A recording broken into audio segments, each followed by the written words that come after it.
Halo guys, assalamualaikum warahmatullahi wabarakatuh. Terima kasih yang udah stay ke channel Yati Sam Official lagi. Semoga kalian selalu sehat. Berkabar kalau untuk kita semuanya, gimana kabar kalian, sehat? Alhamdulillahirobbilalamin. Kesam waras, Kaisam juga waras, masya Allah. Kalian libur kemana hari ini? Makan apa? Masya Allah, sehat-sehat ya buat kalian semuanya. Teman Kaisam juga di rumah sakit, semoga Allah angkat sakitnya. Teman Kaisam yang berjuang di rumah majikan juga tentunya diberikan kekuatan sampai finish. Teman Kaisam yang bahagia juga tentunya jangan lupa bersyukur. Yang lagi sedih sini, ayo kita ngopi. Yang puy. Masya Allah, nikmatnya hidup.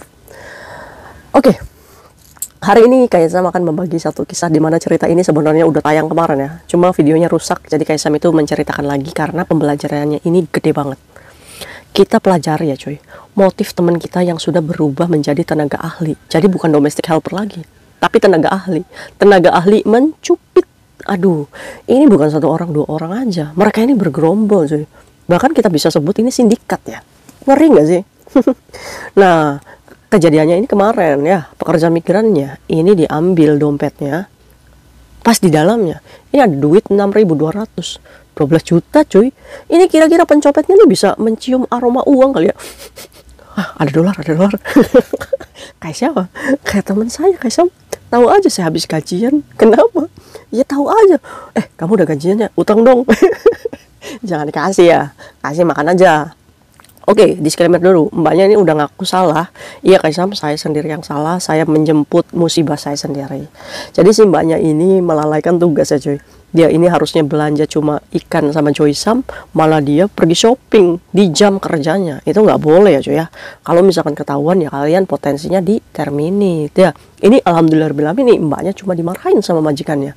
Oke, kejadiannya kemarin.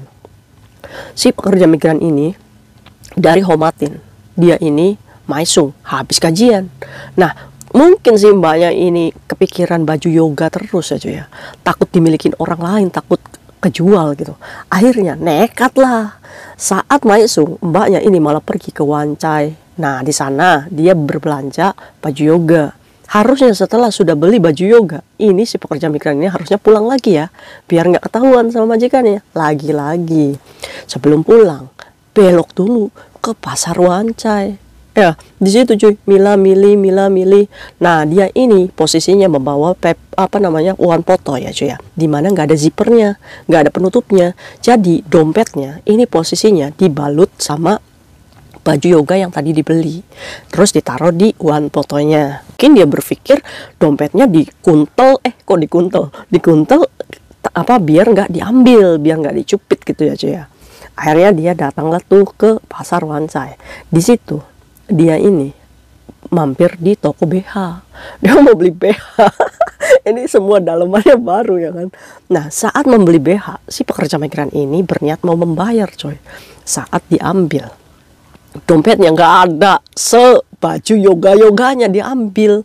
Nah, posisinya pada waktu itu cuy, ada mbak-mbak yang ngomong, dompet kamu jatuh, tapi udah diambil sama orang lain. Mbaknya hanya mendengar suara itu ya cuy ya, sambil belok. Ini udah nggak ada orangnya, karena dia ini berpikir jatuh, jadi sempat mencari di tempat kejadian cuy, yang nggak ada ya cuy ya. Nah, ingat tuh, di sampingnya itu ada orang yang berbicara katalog. Jadi mereka itu berbicara sama mbaknya tuh bukan pakai bahasa Indonesia ya, pakai bahasa Inggris. Nah, saya yakin banget Kaisam, dia ini pakai bahasa katalog. Bahasa katalog itu berarti apa? Bangsa Filipina ya, kita sebut aja deh Filipin. Nah, di situ ya cuy ya, akhirnya karena diusir sama tukang BH-nya, udah kamu pergi sana, kamu nggak niat beli, masa di saya ini ada pencopet katanya, lapor polisi kalau misalnya memang kamu hilang. Akhirnya karena diusir sama tukang BH-nya cuy, mbaknya ini kan sedih ya cuy ya. Udah di dalam dompetnya itu warna coklat ya cuy ya. Kalau misalkan kalian menemukan KTP atas nama Mbak Siti Tumia, jadi buat kalian yang nemuin semua identitas yang namanya Mbak Siti Tumia ya cuy ya, di dalam dompetnya itu ada kartu HSBC, ada kartu ATM Mandiri, sama KTP. Nah, Mbak Tumiahnya ini nggak mau bikin KTP dulu, barangkali Kaisam masih rezeki saya. Kalau uang sih udah pasti Kaisam, karena itu dicopet. Ya saya ya berusaha mengikhlaskan, tapi barangkali aja nih dompetnya ini dibuang sama pencupitnya, entah dari Sabang sampai Merauke yang Hongkong. Mungkin hari ini yang kalian libur nemuin dompet warna coklat dengan holder Mbak Siti Tumia ya cuy, boleh hubungi Kaisam ya. Barangkali aja pencupitnya itu dibuangnya ke Northpoint, ke Samsuipo, atau kemana gitu kan, bisa jadi ya untuk menghilangkan jejaknya. Cuma aneh coy, saat si Mbak Tumia ini lapor polisi ini kan oke, menerima report kan, nanti ditelepon ya kan. Nah CCTV-nya ini dibuka coy, ternyata yang mencuri, kalian tahu nggak siapa? Jadi posisinya si Mbak Tumia ini di sampingnya ini ada orang Filipin, dimana orang Filipin itu lagi megang tangannya anak kecil umur 6 tahun bule. Jadi mungkin anak majikannya mungkin ya. Nah di sebelahnya anak Filipin yang gandeng ini bule, di belakangnya ini ada anak Filipin lagi cuy. Jadi posisinya sih barangnya si Mbak Tumia ini diambil karena nggak ada zippernya, diambil sebaju-bajunya langsung ditaruh ke belakang, ditaruh ke temennya cuy, dengan gerakan yang cepat. Nah saat Mbak si Tumia ini sadar, dikacaukan pemikirannya sama tadi bunyi tadi tuh, dompet kamu jatuh loh, tadi ada yang ngambil, ya kan.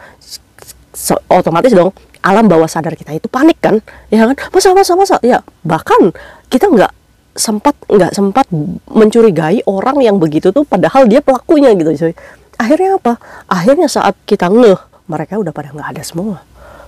Ya kan? Nah dari kantor polisi ini Mbak Tumia ini berpikir, oh ya udahlah langsung aja saya ke HSBC-nya, soalnya di sana ada uang, apalagi di dompet saya itu ada nomor PIN-nya cuy. Karena khawatir ya, jadi Mbak Tumia ini langsung datang ke HSBC. Kalian tahu nggak apa yang mencurigakan? Setelah di HSBC, Mbak Tumia juga ketemu sama orang Filipin lagi, ngomong, Mbak kamu itu yang dompetnya hilang ya? Ditanya kayak gitu coba cuy. Terus cuma Mbak Tumia itu yang mungkin masih speechless ya, masih kaget gitu ya kan, duitnya hilang 12 juta. Jadi yang nggak ngeh aja gitu, ada orang yang nanyain kok dia tahu gitu kalau dompet kita hilang. Tapi Mbak Tumia itu nggak curiga segitunya. Ya tadi dompet saya jatuh, malah digituin. Akhirnya apa? Akhirnya Mbak Tumia ini ditelepon sama majikannya tahu kalau Mbak Tumia ini pergi di jam kerjanya, dipaksa pulang. Waduh wis kacau. Untungnya sih sudah mengeblok yang di HSBC itu cuy, ya kan. Dasar-dasar ini, kasihan deh lu pencupit. Coba kalau misalkan nggak diblok, mau diambil lagi kan duit yang di ATM-nya Mbak Tumia. Ini kadang pencupit ini menjadi tenaga ahli. Pusing deh ya. Ini tuntutan hidup di Hong Kong. Alhamdulillah Kaisamnya pencopetnya dapat 6.200. berkah pala lu. Akhirnya Mbak Tumia ini ya sudahlah Kaisam, saya pulang dulu, minta tolong ya Kaisam, barangkali ada yang menemukan dompet coklat ya dengan nama Mbak Siti Tumia ya. Kasih tahu kayak Tisam. Nah Mbak Tumia ini pulang, ya udahlah selesai ya, padahal uang itu tuh untuk kirim anaknya. Iya Kaisam, saya salah, harusnya saya tuh nggak memaksakan untuk membeli sesuatu pada hari itu juga ya. Kadang emak tua kaplak nih nggak bisa mikir gitu, nggak nunggu libur aja gitu kan, hasrat shoppingnya ini susah kalau misalkan orang kaya itu ya. Aduh. Nah jadi kayak gitu aja ya. Setelah di rumah Mbak Tumia ini sadar, loh iya ya, kenapa ada yang menanyakan di bank HSBC? Jadi kemungkinannya cuy, si maling ini nih udah bagian ngambil, bagian eksekusi, bagian memutar otak.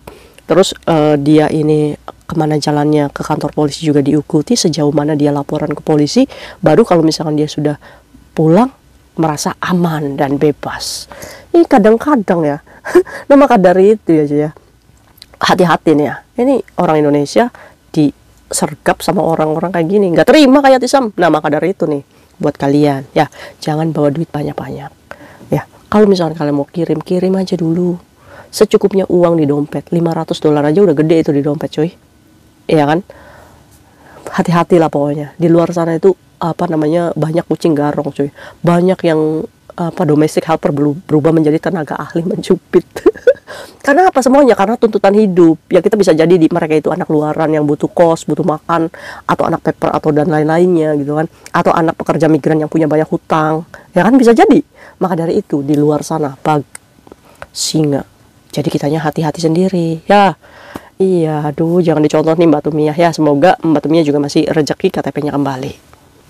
Terus ini Kaisam itu ngasih tahu ke kalian, kenapa orang Hong Kong itu kalau misalkan ada orang yang nanya Moisi ya, dia itu pasti akan langsung ngomong Moisi ya, langsung pergi gitu, tidak memberikan kesempatan orang lain untuk berbicara ya kan? Karena apa? Karena orang Hong itu sangat menjaga tentang kita sendiri gitu. Walaupun kitanya yang nanya itu songong banget sih dia. Enggak, tapi dia itu melakukan cara supaya dirinya itu selamat dari kejahatan di luar, coy. Nah, beda sama orang kita. Orang Indonesia ya. Kadang kalau orang Indonesia, orang yang baru kenal aja ngomong, "Hey sis, how are you?" Ya kan? Udah, siapa ya? Misalkan, langsung nanya, iya. Langsung digituin kan ya. Bangsa-bangsa siapa nih? Bangsa mama nih. Awas ya. Di luar itu jangan kepancing dengan ngobrol-ngobrol kayak gitu. Tahu-tahu lagi ngobrol, lagi diajak asik ngegosip ya kan. Dompetnya diambil. Itu kan bagian modus ya cuy ya. Jadi untuk itu, ini Hong Kong. Jadi kalau misalkan kalian di luar, nggak kenal-kenal banget, diajak ngobrol kayak gitu, tasnya langsung ditaruh ke depan. Kayak gini. Iya kan? Iya. Ya, hati-hati. Bisa aja dia ini sedang mencuci otak kita sehingga kita terbuai. Ya kan? Nanti kalau misalkan otak kita sudah dicuci, kita ngomong, dia kayaknya main dukun guys Sam. Itu karena kesalahan kita sendiri yang lalai ya. Jadi udah perlu dicontoh tuh sikap orang Hong Kong yang kalau misalkan diajak ngobrol, maaf ya saya sibuk, lebih baik kita sendiri aja ya, lebih menjaga keselamatan kita sendiri ya. Belajar nih dari kasusnya Mbak Tumia ya. Aduh, ada aja ya pencopet ini. Berarti 4 orang ya yang ngelakuin ya untuk nyopet 12 juta. Gila loh, di pasar, awas nih, Samsuipo, Mongkok, tempat-tempat padat kayak gitu, hati-hati ya. Selain bau ketek juga, hati-hati banyak copet. Bangsa-bangsa Thailand sini, aduh wis. Pokoknya wis hati-hati, banyak pencopet di Hong Kong ya. Maka dari itu kenapa Hong Kong itu memberikan 2000 CCTV, yaitu salah satunya untuk memerangi kejahatan ya. Nah, sebenarnya kejahatan itu bisa dihindari kalau kita menjaga diri kita sendiri gitu ya cuy ya. Jangan lupa untuk menghindari bala pun saat kamu keluar dari rumah, baca bismillah ya. Semoga kita selamat-selamat ya cuy. Aduh, kerja 1 bulan ya. Semoga rezekinya Mbak Tumia diganti ya 2 kali lipat ya Mbak ya. Tetap sabar dan terima kasih sudah berbagi pengalaman. See you next video, bye. Assalamualaikum warahmatullahi wabarakatuh. Ya ampun.